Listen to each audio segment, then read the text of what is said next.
ፊልማችን የሚጀምረው ኳን የሚባል ወጣትን እያሳየን ነው። ኳን በሀገሩ ኮሪያ በቴኳንዶ የሚችለው ማንም አልነበረም። ብዙ ጊዜም የቴኳንዶ ዋንጫዎችን ጠራርጎ ወስዷል። ከቅርብ ጊዜ ወዲህ ግን ድዱን የሚያሰጣው ማን ነው? ጊዜውን የሚያሳልፈው የኦንላይን ጌሞችን በመጫወት አይሆኑ ሱስ ውስጥ ገብቷል። ልክ እንደ ቴኳንዶ በኦንላይን ጌሙም የሚችሉ አልነበረም። ከጓደኞቹ ጋር ነብሮቹ የሚል የጌም ቡድን ያላቸው ሲሆን በአሪፍ ጥምረታቸው አማካኝነት ብዙ ብሮችን ይበሉ ነበር።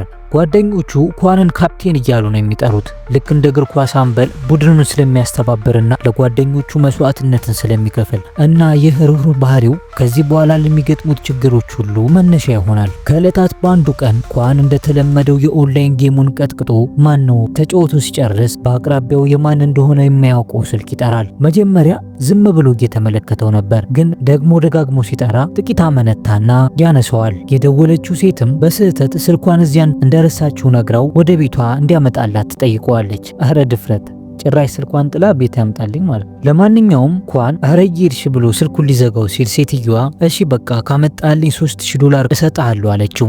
ኳንም በዚህ ጊዜ ምንም ሳያቅማማ ወዲያው ነበር የተስማማው። ከዛም አድራሻዋን ልካለት ወደ ተጠራበት ቤት ወዲያው ይሄዳል። በዚያ እንደደረሰም ኳን የሴትዮዋ ቤት በር ክፍት ሆኖ ያገኘዋል። ሴትዮዋም ሻወር እየወሰደች ነበር። ኳን ሲያናግራት ስልኩን ፊት ለፊቱ በሚያየው ጠረጴዛ ላይ አስቀምጦ ካጠገቡ ያለውን ብር እንዲወስድ ነግራው እሱም እንዳለችው አደረገም። ሆኖም ከመሄዱ በፊት በርሽን ክፍት መተው ሌባ መጥራት ስለሆነ ጥንቃቄ አድርጊ ብሏት መክሯት ይሄዳል። ነገር ግን በማግስቱ ኳን ባላሰበው ሁኔታ ገና ከእንቅልፉ ሳይነቃ ፖሊስ ቀሰቀሰው።